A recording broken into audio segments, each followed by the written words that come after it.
Welcome to my series, Fuck That US President, where I go one by one through all the US presidents, telling you some of the fuck shit they got up to and why we should all hate them. Starting with number 1, George Washington. So he owned 123 plus enslaved people, he inherited his first slaves at age 11, and he expanded his holdings through marriage and additional purchase. The original king of ripping families apart, he routinely separated his enslaved population, the spouses and their children, across all his different farms, all in the name of increased efficiency. He approved whippings, was constantly threatening to demote housed slaves to field labor, which had way harsher conditions. He hunted escaped slaves, using his presidential resources to send agents to capture, in this specific case, Martha's maid, Oni Judge. He also ignored her plea, which was, "I'd rather die free." Many know he had real fucked up oral health, and he used slave teeth in his dentures and paid slaves pennies for the teeth, which were often forcibly extracted. He delayed freeing slaves, only emancipating his slaves after Martha's death because he feared a revolt, and he still kept her dour slaves in bondage. Initially rejected black soldiers in the Revolutionary Army, and then later relented due to manpower shortages. He led about 13,000 troops to squash tax protests in the Whiskey Rebellion crackdown,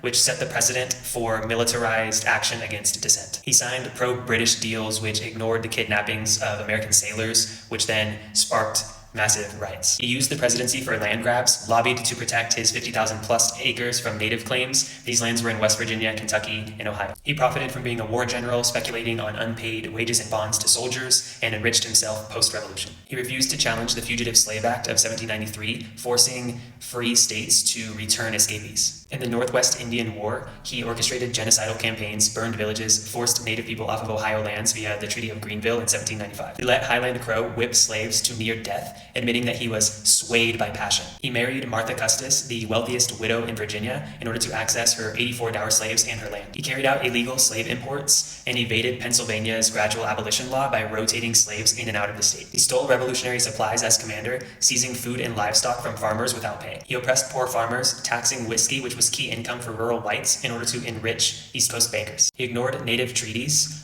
breaking the Fort Harmar Agreement and seizing more native lands in Ohio after the Battle of Fallen Timbers. He silenced dissent, calling critics self-created societies, and threatened press freedom. And lastly, he died rich, leaving his slaves poor. His net worth would have been around $780 million in today's currency, and his freed slaves got $0 in reparations. Fuck George Washington.